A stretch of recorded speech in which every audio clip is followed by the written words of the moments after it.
શિલાન્યાસ થયો.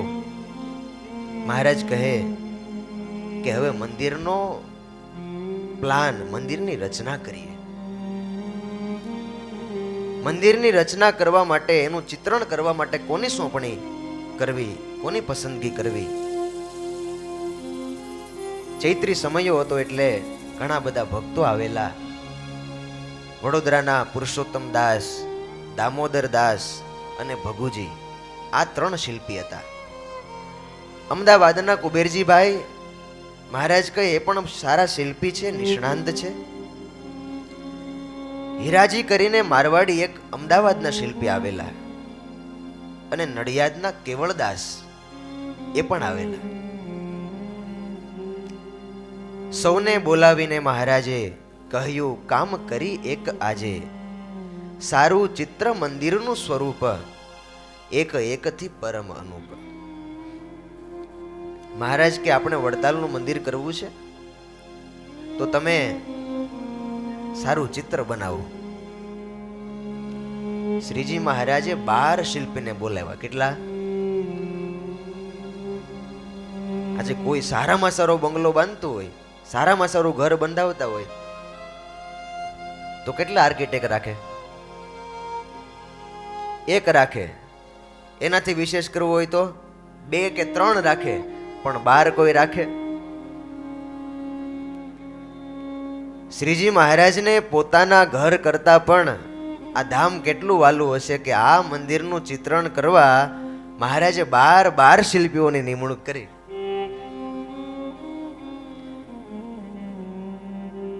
શિલ્પીઓએ મહારાજને કહ્યું કે મહારાજ, આપણે મંદિર કરીએ, પણ એ પહેલા આ નડિયાદની અંદર ભગવાન નારાયણ દેવ, એનું મંદિર બહુ પ્રખ્યાત છે ને બહુ સારું છે. એ નારાયણ દેવના નડિયાદના ડેરાનું જો આપણે અવલોકન કરતા આવીએ તો આપણને મંદિર બનાવવાનો થોડો અંદાજ આવે. તે સુણીને શિલ્પી કહે, નડિયાદ વિશે કઠામ, દેવું નારાયણ દેવનું ઘણું સરસ છે ઘનશ્યામ. બધાની સાથે મહારાજ ડેરું જોવા નડિયાદ પધાર્યા, અને મહારાજ અવલોકન કરવા લાગ્યા. શિલ્પીઓ નિષ્ણાંત હતા. મહારાજ કહે, મારે થોડા પ્રશ્નો છે શિલ્પશાસ્ત્રના, તો મને ઉત્તર કરો.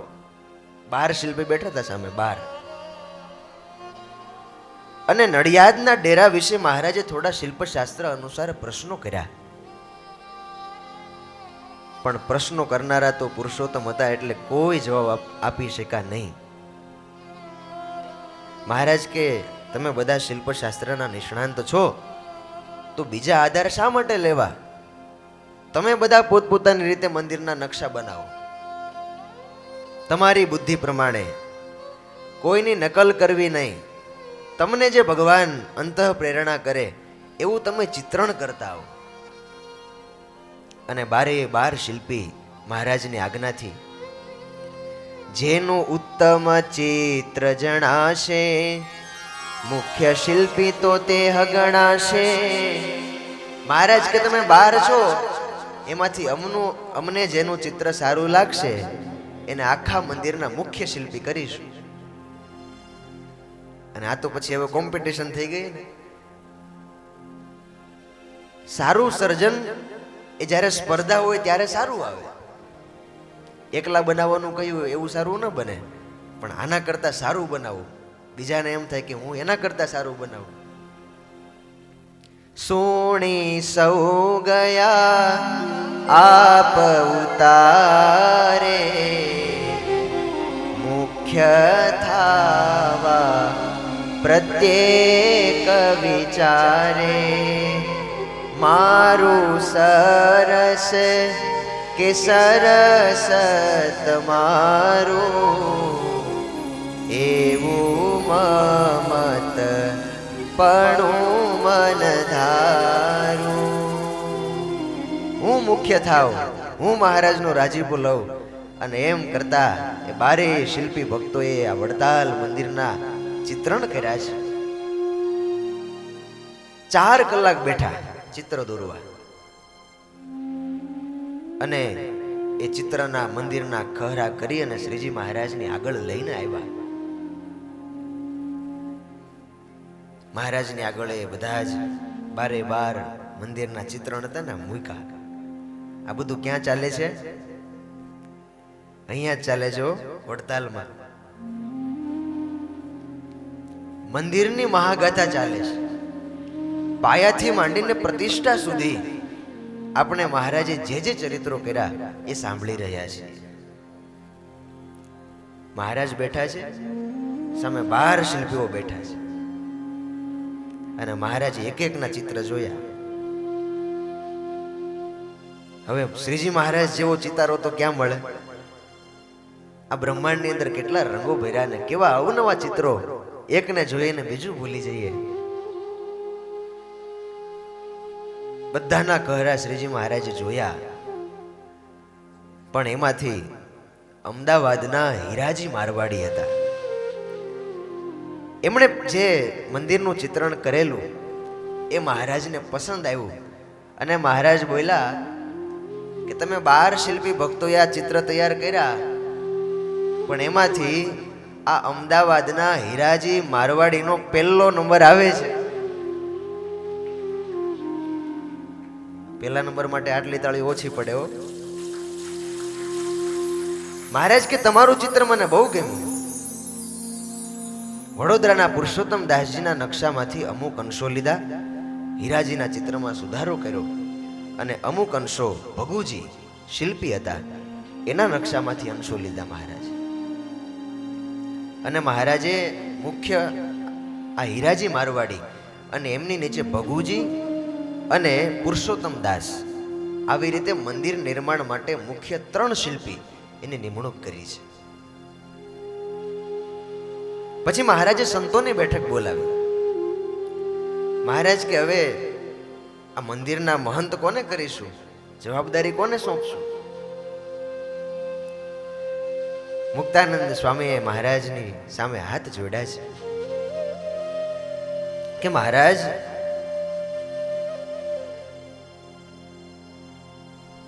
આવા મોટા મંદિરમાં તો બ્રહ્માનંદ સ્વામી જેવા સુગ્ન હોય તો એનું કામ. બોલા સુણી મુક્ત મુનિ પ્રણામ, એ કામમાં બ્રહ્મ મુનિ સુજાણ, પૂર્વાશ્રમે રાજદ્વાર સાર, એવા કરેલા બહુ કારબાર. મહારાજને કહ્યું કે મહારાજ, આ બ્રહ્માનંદ સ્વામી પૂર્વાશ્રમમાં હતા ત્યારે રાજદ્વારે ઘણા મોટા મોટા કામ કર્યા છે અને મંદિર કરવા હોય, જમીનના લેખો કરાવવા હોય, સાઈઓ જોઈએ ને બધી સિગ્નેચરો, એટલે એમાં તો આ બ્રહ્માનંદ સ્વામીનું કામ. અને પછી મહારાજ કેવા લાગ્યા કે હા સાચી વાત છે, બ્રહ્મ મુનિ છે, બીજે પણ કામ લાગશે. ચણતર ઉપયોગી વસ્તુ જે વિવિધ પ્રકાર તણી ગણી ગતે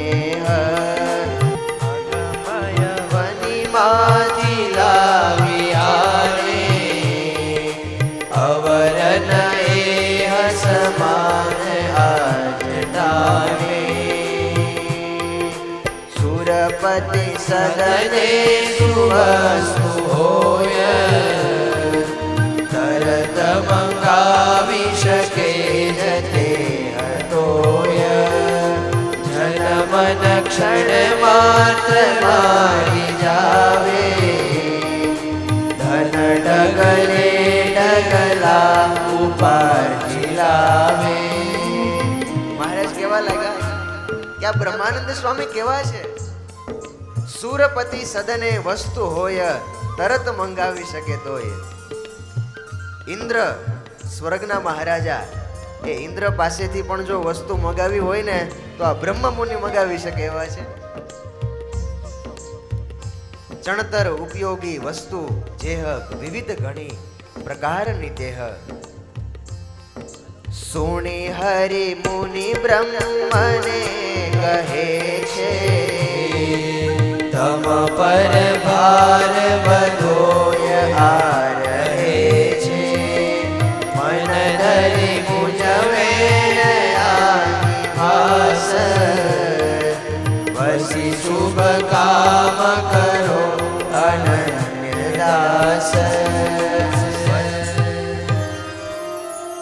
મહારાજે બ્રહ્માનંદ સ્વામીને આજ્ઞા કરી કે સ્વામી તમે રોકાઓ. અને બ્રહ્માનંદ સ્વામીએ શ્રીજી મહારાજની આગળ હાથ જોડ્યા છે. સમર્થ હતા, પૂર્વાશ્રમમાં હતા ત્યારે મોટા મોટા ગાયકવાડી સરકાર ભલે ના હોય પણ મોટા મોટા રજવાડામાં બ્રહ્માનંદ સ્વામીની ખુરશી પડતી. બધાને ઈચ્છા હતી કે આ માવદાન છે એ અમારા રાજકવિ બને. એવું સાહિત્ય ચારણ સમ્રાટ કહેવાય. આમ તો એકવાર કલકત્તાની અંદર કવિ સંમેલન થયેલું અને એ વખતે ગુજરાતના પ્રતિનિધિ તરીકે ભગત બાપુ કવિ કાગ એ કલકત્તા ગયેલા. બધા કવિઓ આખા એ ભારત પ્રાંતના પોતપોતાના પ્રદેશનું સાહિત્ય રજૂ કરતા હતા અને એ વખતે કવિ કાગ એ પણ પોતે સાહિત્ય રજૂ કરવા લાગ્યા. બ્રહ્માનંદ સ્વામીનો રેણુકી છંદ એ ભગત બાપુએ ત્યાં કલકત્તાના કવિ સંમેલનમાં ગાયો અને છંદની છણાવટ કરીને સમજાવ્યું બધાને. રવિન્દ્રનાથ ટાગોર નોબેલ પારિતોષિક વિજેતા એ પણ એ સંમેલનમાં હાજર હતા. એમણે ભગત બાપુને પૂછ્યું કવિ કાગને કે આવો સરસ મજાનો છંદ બનાવ્યો તો આ છંદનો બનાવનારો કોણ છે, કયો ચારણ છે? અને ત્યારે કવિ કાગ બોલ્યા, કુળ ચારણ પાવન કરણ ધરણ દિલ હીર ધ્યાન બ્રહ્મ પ્રગટ પર બ્રહ્મ સંગ માનવ દેહ મહાન. ચારણ સમ્રાટ માવદાન લાડુદાન ગઢવી એમનો આ બનાવેલો છંદ છે એ ક્યાં છે, મારે એને મળવું હોય તો? અને ત્યારે ભગત બાપુ એ બોલેલા કે એ તો પેલા બનાવેલો પણ એ તો ભગવાન સ્વામિનારાયણના મહાન સંત બની ગયેલા. શ્રીજી મહારાજ જે ભગવાન સ્વામિનારાયણ કહેવાય છે એમના આશ્રય છે અને ભગવી અલ્ફી પહેરીને ત્યાગી છે. અને ત્યારે રવિન્દ્રનાથ ટાગોરે બ્રહ્માનંદ સ્વામીના વખાણ નહોતા કર્યા, એમણે ભગવાન સ્વામિનારાયણના વખાણ કર્યા કે ધન્ય છે ભગવાન સ્વામિનારાયણને જેમણે પોતાના પ્રેમથી આવા કવિ સમ્રાટ ચારણ સમ્રાટ બ્રહ્માનંદને પોતાને વશ કરી લીધા.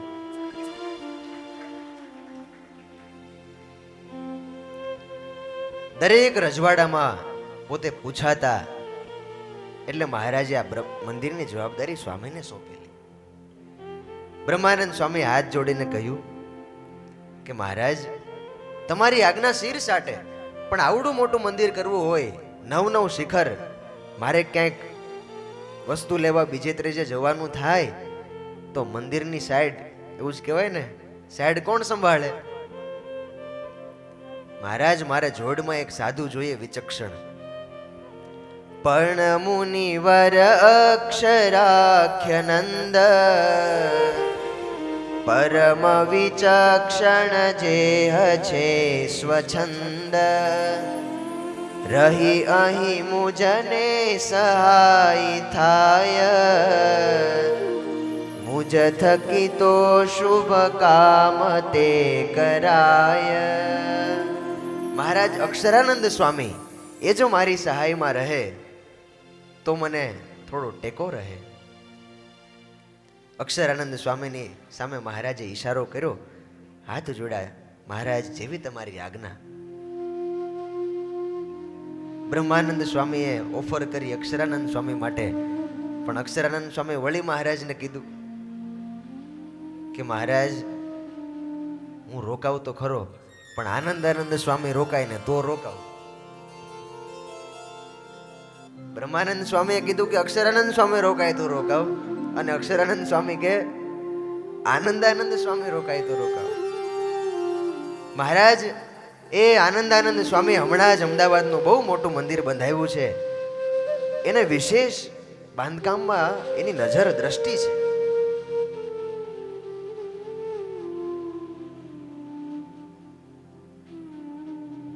મહારાજ 6 મંદિર બનાવ્યા શ્રીજી મહારાજે, પણ સંતો પાસેથી સાંભળ્યું છે કે 6 મંદિરના નકશા આનંદાનંદ સ્વામીએ પાસ કર્યા છે, ફાઇનલ કર્યા છે. ભરતપુર સ્ટેટના મહારાજાના કુંવર હતા, અને શિલ્પશાસ્ત્રમાં એ વખતે પોતે જ્યારે ભરતપુરમાં હતા ત્યારે એમણે હંસ મહેલ બનાવેલો. વૃંદાવનમાં જે રાધા કૃષ્ણનું મંદિર આજે આપણે જોઈએ છીએ એ પણ એમણે બનાવેલું છે. મોટા મોટા બાંધકામ પૂર્વાશ્રમમાં કરેલા, અને બાંધકામમાં એમની દ્રષ્ટિ સારી પહોંચતી.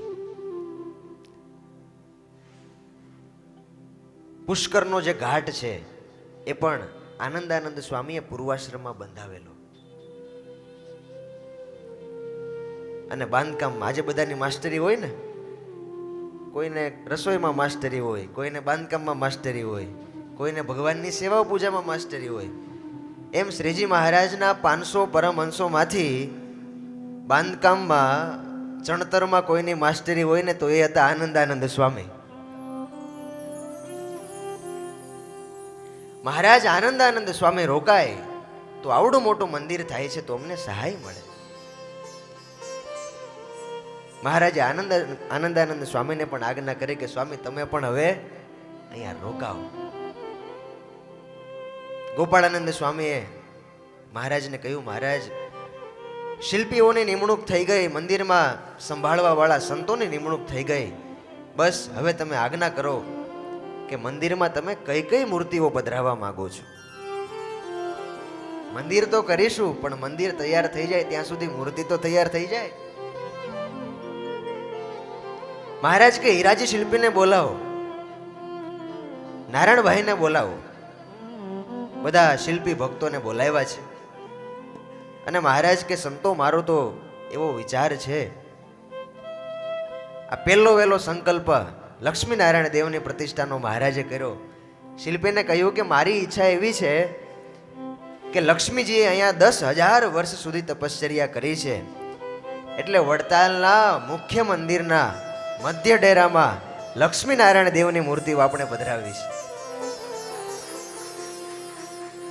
દક્ષિણ ડેરામાં રાધા કૃષ્ણ સહિત અમે અમારું સ્વરૂપ પધરાવીશું, અને ઉત્તર ડેરામાં ધર્મ ભક્તિ વાસુદેવની મૂર્તિઓ પધરાવીશું. હાથ જોડ્યા છે. મહારાજ કે આટલી મૂર્તિ નહીં, બહારના ઘુમ્મટમાં ફરતા મત્સ્ય, કુર્મ, વરાહ, નરસિંહ, શેષ નારાયણ, સૂર્યનારાયણ આટલા મંદિરો પર સ્વરૂપો પણ તમે બનાવજો. મંદિરનો જ્યાં દરવાજો છે ત્યાં ગણપતિજી અને હનુમાનજી પધરાવા છે, માટે એમના પણ સ્વરૂપો તમે બનાવજો. નારાયણજીભાઈ મિસ્ત્રી આદિ શિલ્પી ભક્તોને આનંદ થયો. મહારાજની આજ્ઞા શિર સાટે ગ્રહણ કરી અને હીરાજી શિલ્પી અને ભગુજીની મદદથી ભગુજીને આ હીરાજી એ ચિત્ર દોરે, અને પછી નારાયણજીભાઈ એ ચિત્ર પ્રમાણે ભગવાનની મૂર્તિ બનાવે. અને એ મૂર્તિ બનાવવાનું કામ હાલ જ્યાં બુરજ છે, આપણે દરવાજામાં પ્રવેશ કરીએ એ બુરજ છે, એ બુરજમાં એ મૂર્તિ બનાવવાનું કામ શરૂ થયેલું. મંદિરના આજુબાજુના જે પૂતળાઓ છે એ પૂતળા બનાવવાનું કામ નારાયણ મોલ રામપ્રતાપભાઈનો બંગલો ત્યાં નીચે થતું. અને મહારાજે પછી મોટી સભા બોલાવી છે. વડતાલના આજુબાજુના ગામડાના ભક્તો અને બધાને સેવાની પ્રેરણા કરવા માટે મહારાજે સભા બોલાવી. સભામાં કોણ કોણ હતા? આચાર્ય પ્રવર વિહારીલાલજી મહારાજે એ બધા ભક્તોના નામ લખ્યા છે. અને એવું લાગે છે કે આ ભક્તોના સમર્પણથી જ આવડા મોટા મંદિર થયા છે. એટલે એમનો નામોલ્લેખ તો થવો જ જોઈએ. કળશ 8 વિશ્રામ 7 ની અંદર બિહારીલાલજી મહારાજ લખે કે એ સભામાં કોણ બેઠા હતા? પાટીદાર બાબુભાઈ, નરોત્તમદાસભાઈ, ભાઈભાઈ, જોરાભાઈ, રણછોડભાઈ, ભાઈજીભાઈ, નરસિંહભાઈ, લાલદાસભાઈ, બેચરભાઈ, રાયજીભાઈ, દલાભાઈ, ઘોરીભાઈ, કાનજીભાઈ, મૂળજીભાઈ અને ઈશ્વરભાઈ. પગી પરિવારમાંથી જોબન પગી, સુંદર પગી, દલા પગી, શકરા પગી, જાલોજી, વક્તોજી, ગણેશજી, દેવકરણ, જગતાજી અને ઉજમ પગી. વણિક પરિવારમાંથી ગિરધરલાલભાઈ, જેઠાભાઈ, રામજીભાઈ, સાકરલાલભાઈ, રાયચંદ, માણેકચંદ, મોતીચંદ વગેરે શેઠિયાઓ. ગોસાઈ પરિવારમાંથી નારાયણગીરી ગોસાઈ, પુરુષોત્તમગીરી, રૂપગીરી, રામચંદ્રગીરી, આ બધા ગોસાઈ ભક્તો બેઠેલા. સુતાર ભક્તોમાં વાસણ સુતાર, નારાયણ સુતાર, ભવાન સુતાર, જાદવ સુતાર વગેરે સુતાર ભક્તો. લુહાર ભક્તોમાં અંબાઈદાસ, મૂળજીભાઈ, નારાયણદાસ, આ બધા લુહાર ભક્તો બેઠેલા. ગોર વનમાળી, ડાયાભાઈ આદિ બ્રાહ્મણ ભક્તો, આ બધા ભક્તો મહારાજની સભામાં બેઠેલા. અને મહારાજ એ બધા ભક્તોને કહેવા લાગ્યા કે તમારા ગામમાં અમે આવડું મંદિર કરીએ છીએ, તમે સૌ તન મન ધનથી સેવા કરજો. જ્યાં બ્રહ્માનંદ સ્વામી, અક્ષરાનંદ સ્વામી, આનંદાનંદ સ્વામી તમારી નિમણૂક કરે, સુથાર ભક્તો સુથારી કામ કરજો, લુહાર ભક્તો લુહારી કામ કરજો. ભૂદેવો હોય તો કોઈ મંત્રોચ્ચાર કરવાના હોય, પૂજન વિધિ કરવાના હોય તો તમે એમાં સહાયતા કરજો. અને પાટીદાર ભક્તોને કીધું કે તમે ધનથી સેવા કરજો. મહારાજે ધનથી સેવા કરવાની બે પરિવારને આજ્ઞા કરેલી, એક તો પાટીદારોને અને બીજા પગી પરિવારને. જોબન પગી હાથ જોડા કે મહારાજ, જો તમે અમારા પેલા ધંધાની આજ્ઞા કરો તો આ મંદિરમાં એક પૈસો ખૂટવા ન દઈએ. મહારાજ કે આપણે એવું કરવું, એ આ તો લક્ષ્મીનારાયણ દેવનું મંદિર છે, પોતાનું મંદિર બનતું હોય ત્યારે લક્ષ્મીજી પછી કઈ બાકી રાખે? એ બધું પુરુષોત્તમ નારાયણ કરી દેશે. પણ આ બધા ભક્તોએ મહારાજને આ વડતાલની સભામાં બહુ સરસ મજાની સ્તુતિ કરી. મહારાજ, આજથી અમારા ઈષ્ટદેવ જે હતા, અમારા કુળદેવ જે હતા, પણ આજથી આ વડતાલમાં તમે પધાર્યા, આજથી અમારા કુળદેવ ભગવાન તમે છો. તમે અમારા કુળદેવ આજથી, તમે અમારા કુળદેવ આજથી, બીજો અમારો કુળદેવ નથી, બીજો અમારો કુળદેવ નથી. પુત્ર કોઈ કુળમાં હી જાગશે, કુપુત્ર કોઈ કુળમાં જાગશે. મમત્વ તે મંદિરનો જ રાખશે, મમત્વ તે મંદિરનો જ રાખશે. મમત્વ તે મંદિરનો જ રાખશે. મમત્વ તે મંદિરનો જ ત્યાગ. આજથી અમારા વંશ પરંપરામાં, અમારી વંશાવલીમાં જે જે જન્મ ધારણ કરશે, અમારી પેઢીઓમાં જેટલા જન્મ લેશે, પ્રભુ આ વડતાલ મંદિરની ધજાઓ જ્યાં સુધી આ ગગનમાં ફરકતી રહેશે ત્યાં સુધી અમારા પરિવારનું સમર્પણ ભગવાન તમારા માટે સતત વહેતું રહેશે. પણ પ્રભુ, એટલી પ્રાર્થના છે કે અમારા કુળમાં કોઈ કુપુત્ર ન થાય.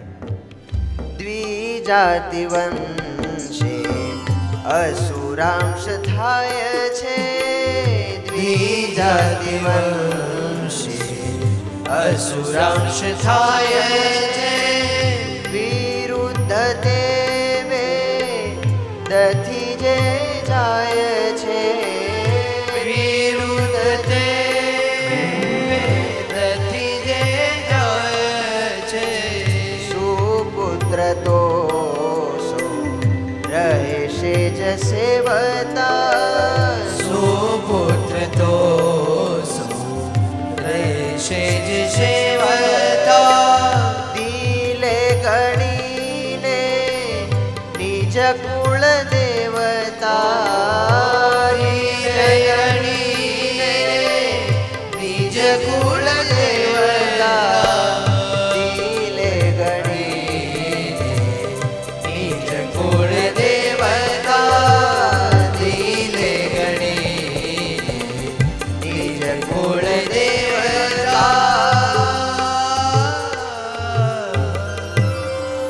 મહારાજ અમારા કુળદેવ તમે ધનથી સેવા નહીં થાય એવું કહ્યું ને એટલે મહારાજ બોલ્યા ભક્તો ભલે તમે ધનથી સેવા ન કરો પણ તમારું જે આ તનથી સમર્પણ છે એ કંઈ ઓછું નથી. એવું કહેવાય છે કે વડતાલ મંદિર બનતું ત્યારે વડતાલના જે ભક્તો આજે નામ આપણે ઉલ્લેખ કર્યો એ ભક્તો ખડે પગે જ્યારે જ્યારે સંતોને ભક્તોને કંઈક સેવાની જરૂર હોય ત્યારે ખડે પગે સેવામાં હાજર રહ્યા. અસંખ્ય નાણું ધર્મે ઉડાવે મોટા ભલા મંદિર તો કરાવે તથાપી જો તે નહીં ધર્મ પાળે કલ્યાણ પામે નહીં તત્કાળે. મહારાજ કે તમે ધન ના આપો તો કઈ નહીં પણ આ મંદિર થાય છે ને તો ધર્મ રાખજો. મંદિરના પાયા ધનથી ઈંટથી કે પથ્થરથી નથી ભરાતા. યાદ કરીએ ગુરુદેવ શાસ્ત્રીજી મહારાજને ગુરુકુલના પાયા નાખવા હતા તો સ્વામીએ કોને પ્રાર્થના કરી? માનત સ્વામી. ભજન કરેલું, એટલું ભજન કરેલું, સ્વામિનારાયણ મહામંત્ર એનું ભજન કરતા કરતા એની ગાંઠો વાળીને દડા બનાવતા બનાવતા આખો પટારો ભરી દીધેલો અને એમના હાથે એ ગુરુકુલના ખાત થયા. પાયામાં ભજન હોય, સદભાવના હોય, ધર્મ પ્રેમ હોય તો એ મંદિરમાંથી ઉપાસનાનું પ્રવર્તન બહુધા વધારે થતું હોય છે. મહારાજ કે રૂપિયા ભલે થોડા હોય પણ ભલે સુદામા સમભક્ત હોય મોટો ગણું છે કે ગરીબ તોય. એક કે બે પૈસા આપે તો પણ એને મોટો ગણું છું, આવું મહારાજે કહ્યું છે. શ્રીજી મહારાજે આ બધા ભક્તોને સેવા કરવાની આજ્ઞા કરી. પગી પરિવાર એમણે પણ હાથ જોડીને મહારાજની આજ્ઞા શિરોધાર્ય કરી છે. જય સ્વામિનારાયણ.